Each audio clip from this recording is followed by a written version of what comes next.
पुण्यात्माओं,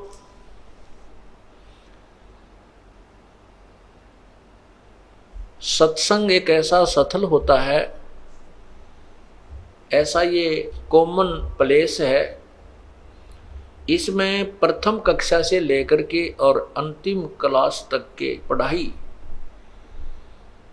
यही सामूहिक रूप से पढ़ाई जाती है। और इसमें पहली क्लास यानी प्रथम बार जो बच्चे आए हैं परमात्मा की, जो पुण्यात्मा आई है, उनको भी ज्ञान देना है, इस मार्ग पर को समझाना है। उनके लिए ये प्रथम ज्ञान जो है, इस शब्द के अंदर जो प्रथम क्लास में आते हैं उनको ज्ञान है। और साथ में जो चाहे अंतिम कक्षा में भी पढ़ रहे हैं उनके लिए भी ये एक विशेष प्रेरणात्मक है। क्योंकि जैसे हम प्रतिदिन वस्त्र पहनते हैं और चाहे हम बेशक कहीं धूल मिट्टी का कार्य भी नहीं करते हैं तो भी हमारे वस्त्र कुछ ना कुछ मैले शाम तक हो जाते हैं, पसीने से होते हैं या किसी और थोड़ी बहुत मिट्टी अवश्य लगती है। तो उसको हम प्रतिदिन नहीं तो दूसरे तीसरे दिन तो अवश्य ही साफ करना पड़ता है। इसी प्रकार हमारे अंतःकरण के अंदर संसारिक व्यवहारिक बातों का कुछ मैल जमता रहता है। उनको साफ करने के लिए सत्संग रूपी सरोवर में और इस ज्ञान रूपी जो सिमरन रूपी जो साबुन इसमें लगता है, इन दोनों के योग से ये मैल आत्मा का, अंतःकरण का प्रतिदिन होने वाला भी साफ करना पड़ता है। तो इसलिए ये जो ज्ञान है, ये शब्द आपको सुनाया गया है, इसको अब विस्तृत ढंग से आपके सामने इसका सॉल्यूशन करते हैं, समझाते हैं। ये सौदा फिर नाही संतो यो सौदा फिर नाही। कहते हैं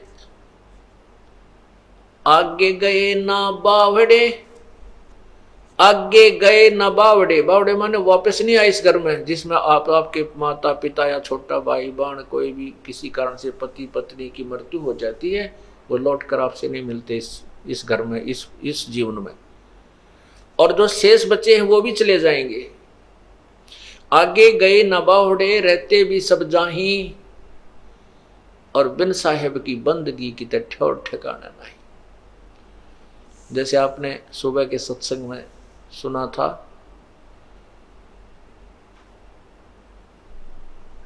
पतझड़ आवत देख कर, पतझड़ आवत देख कर बन रोवे मन माही, वो ऊंची टणी पात थे अब पीले हो जाही। यानी बसंत ऋतु जब आती है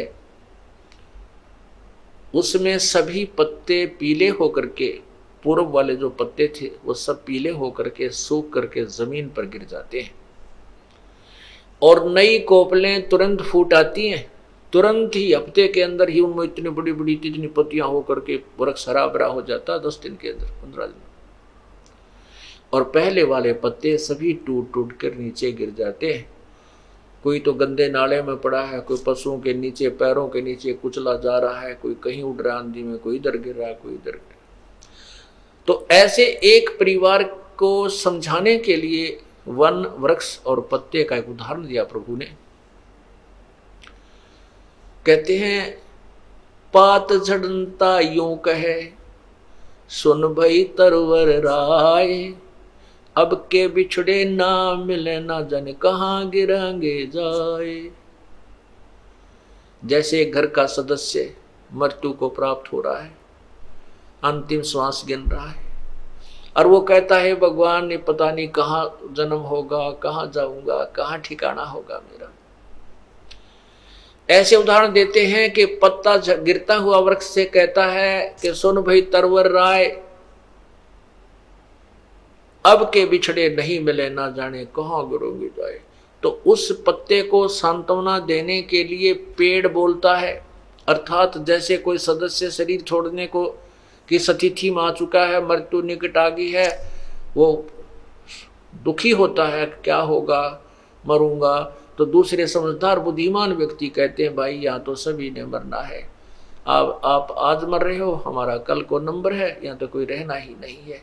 तो उसको सांत्वना मिलती है और वो शरीर अपना आसानी से छोड़ देता है। तो यहाँ तरवर उस वृक्ष, वो वृक्ष कहता है, तरवर कहता पात से सुनो पात एक बात, यहाँ की यह रीति है एक आवे एक जात। इस काल के लोक में जन्म और मृत्यु तो हार्ड एंड फास्ट रूल है, यहाँ तो ये होगा ही होगा। यहाँ की ये रीत है, ये रूल है, नियम है, एक आ रहा है एक जा रहा है, एक मृत्यु हो रही है एक जन्म ले रहा है।